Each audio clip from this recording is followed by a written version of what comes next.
Hello everyone, તો સ્વાગત છે આપ સૌનું એક નવા વિડીયોમાં. દોસ્તો, અત્યારે હું વડોદરામાં છું. વડોદરા ઉંડેરા ગામ પાસે આવ્યો છું અને અહીં આગળ આવેલું છે તપોવન મંદિર, જે હું વિઝિટ કરવા માટે આવ્યો છું. એકચ્યુઅલમાં આજે સોમવાર છે અને આજે અમારે એવું હતું ને કે વડોદરાની અંદર એક ફંક્શન છે. તો મેં વિચાર્યું કે ફંક્શન લગભગ 12 વાગ્યાની આસપાસ છે, તો ત્યાં સુધી કેમ ને એક એવી જગ્યાએ વિઝિટ કરી લઈએ કે જ્યાં મન શાંત થતું હોય, કે જ્યાં આગળની શાંતિ આપણને ખૂબ જ પ્રભાવિત કરતી હોય. તો પછી વિચાર્યું કે યાર, વડોદરામાં એવી જો જગ્યા જોવી હોય ને તો તપોવન મંદિર સિવાય બીજી કોઈ જગ્યા આપણને જોવા નહીં મળે. તો વિચાર્યું કે ચાલો જઈએ અને આ મંદિરને નિહાળીએ, ત્યાં ભોળેનાથના દર્શન કરીએ અને અહીંયાના શાંત વાતાવરણમાં થોડી પળો વિતાવીએ. એટલે હું અને મારા પપ્પા અમે લોકો અત્યારે આવી પહોંચ્યા છે તપોવન મંદિર, કે જે ઉંડેરા ગામ પાસે આવેલું છે. તો ચાલો જઈએ અને દર્શન કરીએ અને સાથે સાથે આ જે ખૂબસૂરત અને ભવ્ય મંદિર છે એને પણ નિહાળીએ. અચ્છા, અહીં આગળ મંદિરમાં ટાઈમિંગ તમે જુઓ, કદાચ તમારું આવવાનું પ્લાનિંગ હોય તો અહીં આગળ એવું છે કે સવારે 7 થી 11 છે અને સાંજે 5 થી 8:45 સુધી. તો એ ટાઈમિંગ તમે જોઈને પછી જ આવજો. બાકી અહીં આગળ મંદિરનો ભવ્ય ગેટ છે અને સામું તમે જોઈ રહ્યા છો મુખ્ય મંદિર, કે જે ખૂબ જ સુંદર લાગી રહ્યું છે. એક ખૂબ જ સુંદર એવો ફાઉન્ટેન છે અને એની પાછળ તમે જુઓ મંદિર શું મસ્ત લાગી રહ્યું છે. એકચ્યુઅલમાં જો સાંજના સમયે અહીં આગળ આવ્યા હોય ને તો મજા આવી જાય. આ તરફ તમે જુઓ તો એકદમ સુંદર ગાર્ડન છે, કે જે છોકરાઓને અહીં આગળ લઈને આવ્યા હોય તો રમવાની મજા પડી જાય એવી જગ્યા છે. અને એકદમ શાંત વાતાવરણ છે, શહેરથી થોડું દૂર છે ને, એટલે એકદમ સુંદર અને ભવ્ય લાગી રહ્યું છે. મંદિરની આજુબાજુ તમે જોશો તો અહીં આગળ સુંદર સુંદર એવા ગાર્ડન છે. પેલી બાજુ તમે જુઓ તો પણ એક ખૂબસૂરત અહીં આગળ મંદિર છે. એક કામ કરીએ, પહેલાં મુખ્ય મંદિર છે, મુખ્ય મંદિરની અંદર જઈએ અને ત્યાં જઈને પહેલાં દર્શન કરીએ, પછી તમને બીજા જે મંદિર છે એ પણ હું બતાવું.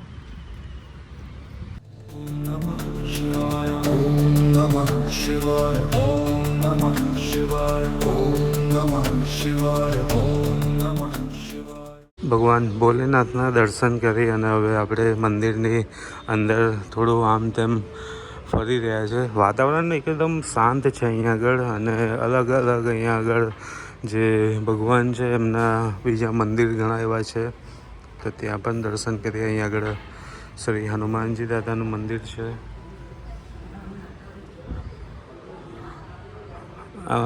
મુખ્ય મંદિરની અંદર બીજા ઘણા એવા ભગવાન છે, ઘણા એવા ગોડ ગોડેસીસ છે કે જેઓના દર્શન આપણે અહીં આગળ કરી શકીએ છીએ. શ્રી કાલી માતાજીનું પણ અહીં આગળ જો ખૂબસૂરત એક મંદિર છે. અને એક વસ્તુ એ મેં જોઈ કે ખરેખર આ થોડું સિટીથી દૂર છે અને ભીડ ભડક્કા અહીં આગળ ઓછી છે, તો વાતાવરણ એકદમ શાંત લાગે છે. અને બીજું સૌથી સારી વસ્તુ શું છે ને, કે જેટલા પણ લોકો આવે છે એ લોકો અહીં આગળ દર્શન કરી અને પછી શાંતિથી અહીં આગળ પરિસરમાં થોડી વાર બેસે છે. ભગવાન શ્રી રામજી, માતા જાનકી, લક્ષ્મણજી અને હનુમાનજી દાદા, દેખો શ્રી રામ પરિવાર. તો એ વસ્તુ મને ખૂબ જ ગમી. બાકી ઉપર તમે જોશો ને તો ઉપર જુઓ કેટલી મસ્ત ડિઝાઇન અને કલર કોમ્બિનેશન તમે જુઓ કે કેટલું સુંદર કરવામાં આવ્યું છે. આમ એવું લાગે કે ના યાર, કંઈક ખૂબ જ સુંદર એવી જગ્યા ઉપર આપણે ફરી રહ્યા હોય એવું. શ્રી દ્વારકાધીશજીના અહીં આગળ દર્શન થાય છે.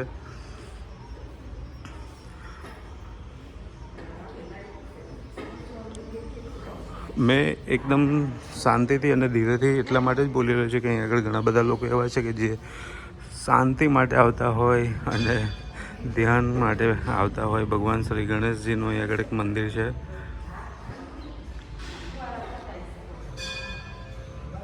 તો આ રીતે આપણે મંદિરમાં ગોલ ફરીને આવ્યા અને ઉપરની મને તો જે કોતરની જે અહીંયા આગળ કોતરની નથી, એ કાઇન્ડ ઓફ એક ડિઝાઇન એવી તૈયાર કરવામાં આવી છે, જે કલર કોમ્બિનેશન કરવામાં આવી છે ને, એ મને ખૂબ જ પસંદ આવી ગયું. અહીંયા દૂરથી તમે જોશો ને તો કંઈક આવો વ્યૂ આવે છે મંદિરનો અંદરથી. અને મંદિરની અંદર ઊભા રહીને તમે જ્યારે બહાર નજર નાખો ને તો એ એકદમ ગજબનો અહીં આગળ તમને નજારો જોવા મળે. જો અહીંયાથી કંઈક આ રીતે લાગી રહ્યું છે આ મંદિર. ત્યાં સામું મુખ્ય ગેટ કે જ્યાંથી આપણે લોકો અંદર આવ્યા હતા છે ને, એકદમ મસ્ત. દોસ્તો, આ મંદિરનું આર્કિટેક્ચર જ્યારે મેં અંદરથી જોયું ને તો મને એટલું સુંદર અને એટલું ભવ્ય લાગ્યું કે ખરેખર ખૂબ જ કાબિલે તારીફ કામ કરવામાં આવ્યું છે આની અંદર.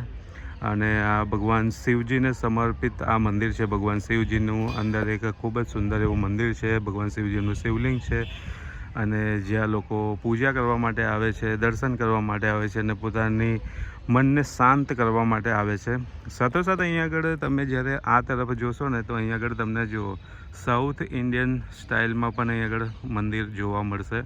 તો એ પણ અહીંયા આગળની ખૂબી છે કે અહીંયા આગળ તમે જ્યારે આવશો તો તમને ગુજરાતની સાથે સાથે તમને અહીંયા આગળ છે ને સાઉથ ઇન્ડિયન ટચ પણ જોવા મળશે.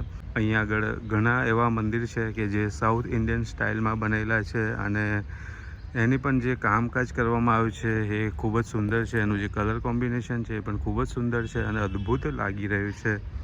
મને જોઈ અને ખૂબ જ મજા આવી ગઈ અહીંયા આગળ કે ભાઈ શું મંદિર તૈયાર થયું છે. જ્યારે હું પહેલી વખત આવ્યો ને ત્યારે અહીંયા આગળ કામ ચાલતું હતું અને અત્યારે એકદમ પરફેક્ટ બધું કામ પતી ગયું છે.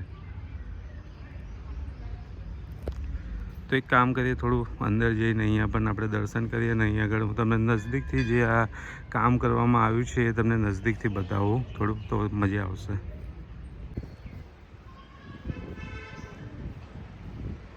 ઉપર પણ તમે જુઓ કેટલી મસ્ત ડિઝાઇન કરવામાં આવી છે અને હું જ્યારે આવ્યો ત્યારે આ કામ ચાલતું હતું પહેલાં. અને પિલર્સ ઉપર જુઓ તમે અલગ અલગ ગોડેસીસ ને એવું અહીં આગળ જોવા મળે. અને અહીં આગળ નવ દુર્ગા પરિવાર માતાજીનું અહીં આગળ ખૂબ જ સુંદર એવું મંદિર છે.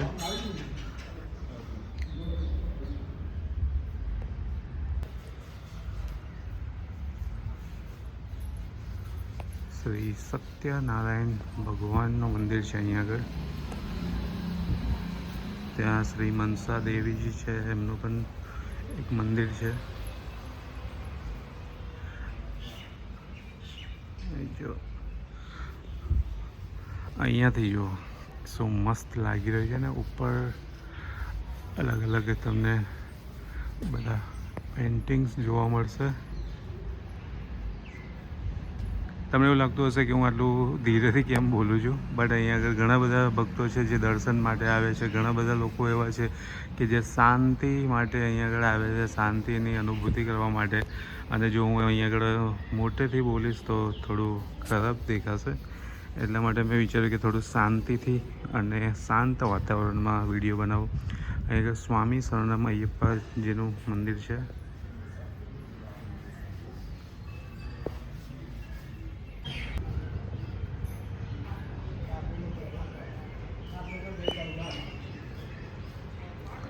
અહીંયા આગળ શ્રી વલ્લી, શ્રી કાર્તિકેય સ્વામી, શ્રી દેવસેના એમના તમને દર્શન થાય છે.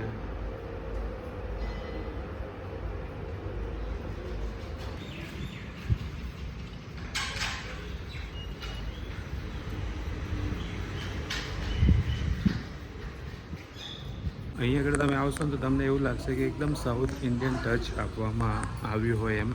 અને બીજું અહીં આગળ નવગ્રહ મંદિર પણ છે. તો આપણે પહેલાં નવગ્રહ મંદિરના દર્શન કરીએ, ત્યાર પછી પાછળ અહીં આગળ છે ને ગૌશાળા પણ છે. તો કેમ્પસની અંદર ઘણી બધી વસ્તુઓ છે. જ્યારે તમે અહીં આગળ આવશો તો તમને જોવા મળશે અને આમ મસ્ત છે કે જોતા તમે આવી શકો અહીં આગળ. અને સાંજના સમયે આવશો ને તો તમને ઓર મજા આવશે, કેમ કે અહીં આગળ જે વાતાવરણ છે એકદમ શાંત છે. અહીંયા મારી પાછળ તમે જે જોઈ રહ્યા છો એ નવગ્રહ મંદિર છે. જો અહીંયા બંધ છે અત્યારે. તો અહીંયા આગળ નવગ્રહ તમે દર્શન કરી શકશો. અત્યારે બંધ છે, તો બહારથી તમને હું મંદિર બતાવું. અને આ તરફ જશો ને તો વોશરૂમ ને એ બધી સુવિધા આપવામાં આવી છે. સાથે સાથે અહીંયા આગળ ગૌશાળા પણ છે.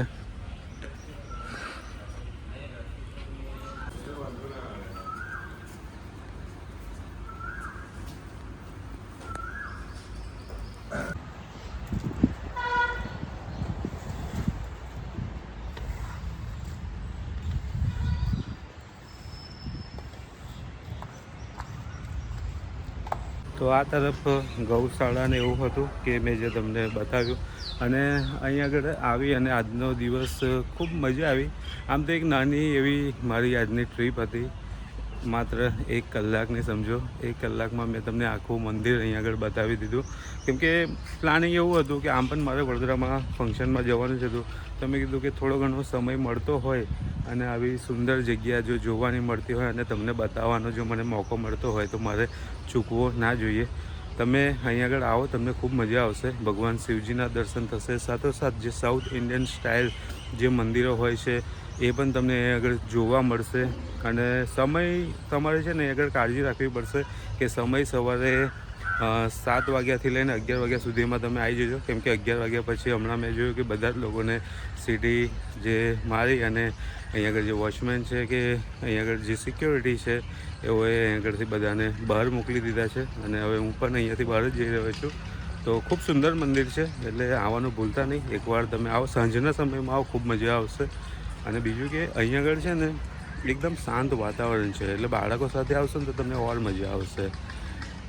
એકદમ મસ્ત મજા આવે એવી જગ્યા છે. સાંજે જ્યારે લાઇટિંગ ને બધું થતું હોય ને તો જોવાની મજા આવે. બીજું કે અહીં આગળ મંદિરની અંદર જે કેમ્પસ છે, જે ગ્રાઉન્ડ છે એ પણ ખૂબ જ સુંદર છે, એટલે રમવાની પણ મજા આવે, શાંતિથી બેસવાની પણ મજા આવે. એટલે આવો, ખૂબ મજા આવશે. 1-2 કલાકનો સમય લઈને આવો એટલે ખૂબ એન્જોય કરશે અહીં આગળ બાળકો. બાકી આ તરફ જો અહીંયા આગળ તમે જોશો તો પણ છે ને એકદમ મસ્ત જગ્યા. અત્યારે 11 વાગ્યા છે, તડકો વધી ગયો છે એટલે થોડી ઓછી મજા આવે. એટલે સાંજના સમયમાં આવજો, સાંજે ખૂબ મજા આવશે. તો ચાલો, આ હતી આ એક નાનકડી ટ્રીપ તપોવન મંદિરની. આઈ હોપ કે તમને વિડીયો પસંદ આવ્યો હશે. વિડીયો પસંદ આવ્યો હોય તો વિડીયોને લાઇક કરો, શેર કરો અને ચેનલ પર જો નવા હોય તો ચેનલને સબસ્ક્રાઈબ કરવાનું બિલકુલ ના ભૂલતા. મળીશું એક બીજા વિડીયો સાથે. ત્યાં સુધી હસતા રહો, મુસ્કરાતા રહો. Bye bye, Tata, take care.